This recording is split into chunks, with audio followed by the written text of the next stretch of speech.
Shooting it raw? Yes. Shooting it raw.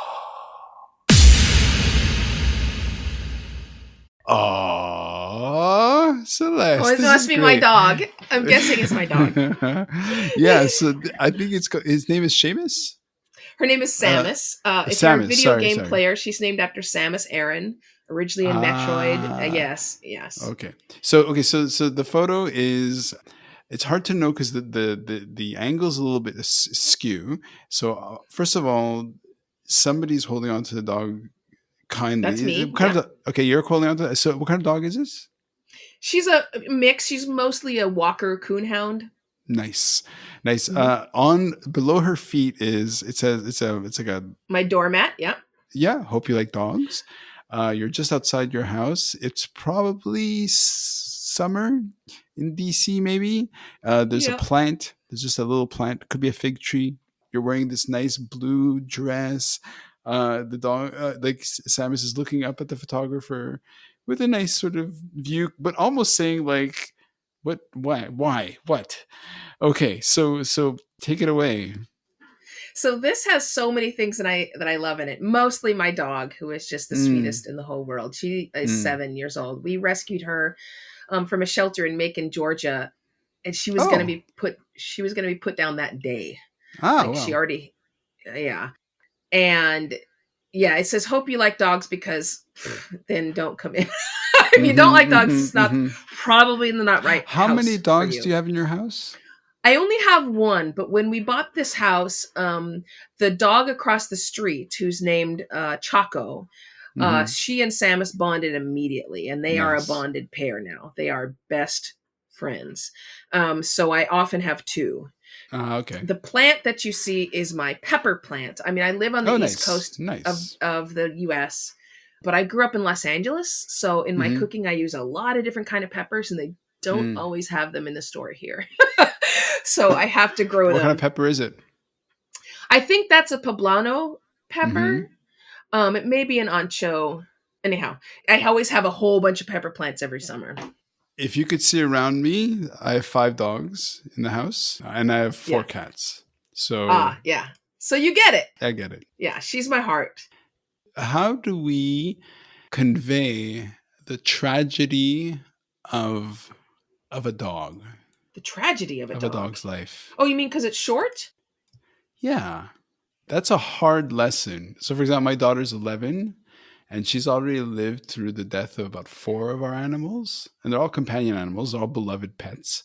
And so my personal dog, who is probably like your Samus, is Kafka. And Kafka's 17 right now, 16, 17, which is very old for a dog. So how do we wrap up what you had started with amygdala, then with a painting, and then now this image of Samus? What's the connection? So I'm going to tell you the story that this veterinarian shared on social media some years back, because this vet had a family come in, including this little 6-year-old boy, and they had to put their family dog down. And the 6-year-old said, and I'm paraphrasing here, the 6-year-old said something like, "Well, but when we're born into this world to learn how to love other people and live and be good, right? But dogs already know how to do that. So they don't have to stay as long as we do. They're just here to show us how to do it."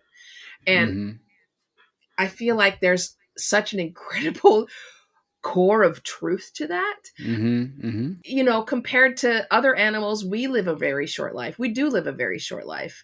How do we grapple with the tragedy of our very short life?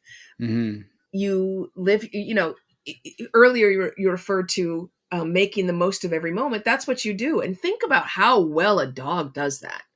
I mean, think how easy it is to make a dog just filled with joy. It is so rare to see a human adult filled with joy. It almost never happens. And yet for dogs, it happens all the time. Dogs who are well cared for. So in terms of making the most of every day, they live shorter because they really live life to its fullest extent. When they are eating, they are loving that food. When they are getting scritched, they are in that moment, loving having their belly scritched. They are absolutely present and Sure. ready to, they don't care if they look stupid. They don't give any thought whatsoever to whether they smell or not. They are just Hmm. in the moment. So riddle me this. How does a dog's relationship to history compare to ours then?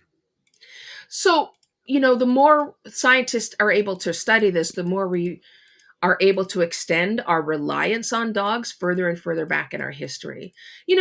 At one Hmm. point, Homo sapiens was not the only human species, right? I Of mean, course, of course. there were several different human species, and it's been a mystery for a very long time how Homo sapiens survived, because Hmm. Neanderthal was better. They were more resilient, they were stronger, bigger brains. Did you hear the one hypothesis that I think is quite appealing is the idea that Neanderthals were just kind of assimilated really out of through time. Yeah, because we have Neanderthal Through DNA. And good old fashioned fucking we got. yes, but really it was Homo sapiens that came out on top. I mean, the vast majority of our DNA is Homo Yeah, sapiens. yeah, for sure, for sure. Um, so, and there were several other human species that did not make it. But Homo sapiens is really fragile. Okay. We are quite fragile. We're not particularly fast. Mm. A change of temperature of maybe 10 degrees can make us uncomfortable. We don't have a thick hide. Nope. We don't have tough claws. We can run a long distance for a long time, but we can't Hmm. run faster than most creatures. Cats can outrun us, right? Yeah, but we listen. Give credit where credit is due. I mean, like humans can really run far. Like we can. We can. Can run for a long distance. Elephants can go further. And frankly, it doesn't matter how far you can run if the wolf is going to catch up to you in the first 100 feet. Okay. Right? Sure. Sure. So let me bring this back to dogs. Hmm. Hmm. One of the reasons why we survived, the main reason why we survived, is because Homo sapiens put a lot of our evolutionary energy into becoming the most advanced communicators and collaborators on the planet, which meant you were Hmm. never just messing Hmm. with one human being, you were always messing with more, right? There's Yep. always a way for us to figure out who has what skills and talents and coordinate them in the way when we can do things we could not possibly do, like take down a bison, Hmm. right? Of course. Of But the course. other thing is that we have empathy and we're able to establish empathic bonds. And so we found Hmm. these canines who are also extremely sensitive to emotional landscapes, Hmm. right? And it was a match made in heaven, right? We Hmm. found each other's talents and skills and we began to immediately form empathic bonds. We have the same response to seeing a puppy almost as we do to seeing a human baby. Yep. Yep. And very very early on we established these strong emotional bonds with our dogs, and they helped us. What about this idea of let's wrap it back. Let's tie it back to the amygdala one, right? Fight or flight. The first reaction of being faced with let's say an opportunistic carnivorous predator within our midst, but slowly but surely became part of our group, Right. right? In the sense of like, here we have this dog that at first we're kind of suspicious of and leery of, and then but slowly but surely assimilated and became part of our pack. Yes. So, using your brain in terms of what you know, how would you connect the importance of that connection, say with Samus, in your life, in your daily life, in terms of the deeper needs that is it she or he? She. She Samus fulfills. Aran, the Yeah. character Samus Aran, is a girl, which is another very interesting story, but I won't go into it.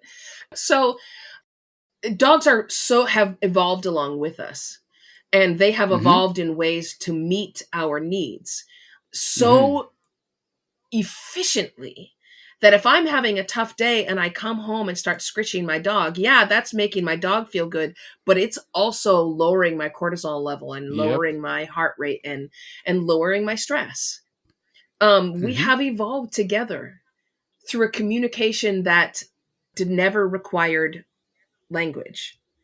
So it is ironic that here we are, Homo sapiens, we evolved in a way that risked our own deaths in order to have language and speech.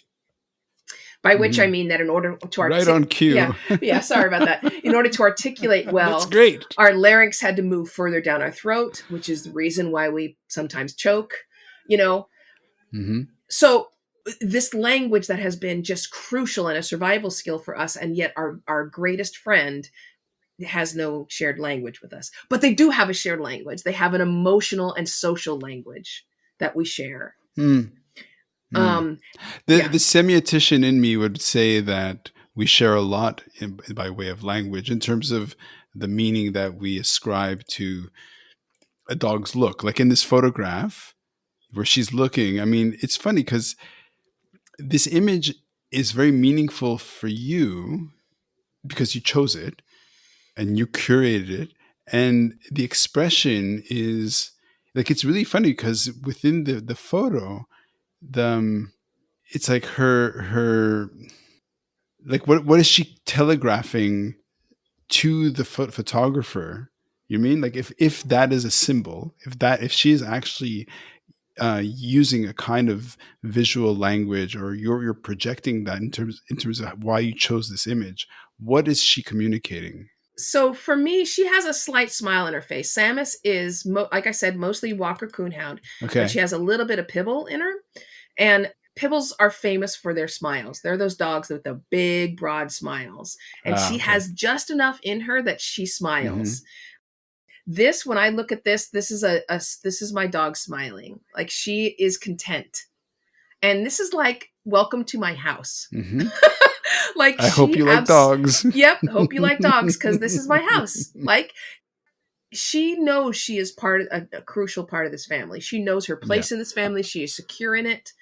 for sure. And she is that this is the welcome you would get at my house. Like she is like happy. She knows she's loved here. Yeah. And I really appreciate that this is what you're putting into the world.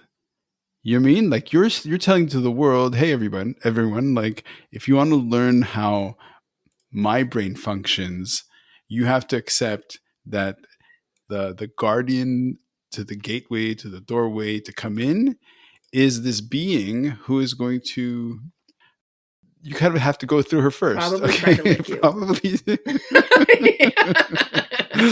Well, with that sentence Yes. in my ears, I'm going to go on to the next photo. It's crazy how fast these conversations go.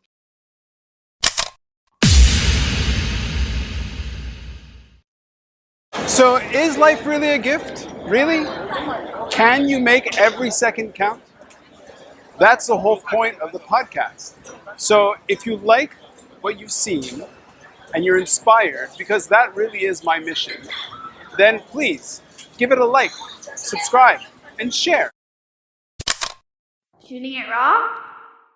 Yes, shooting it raw.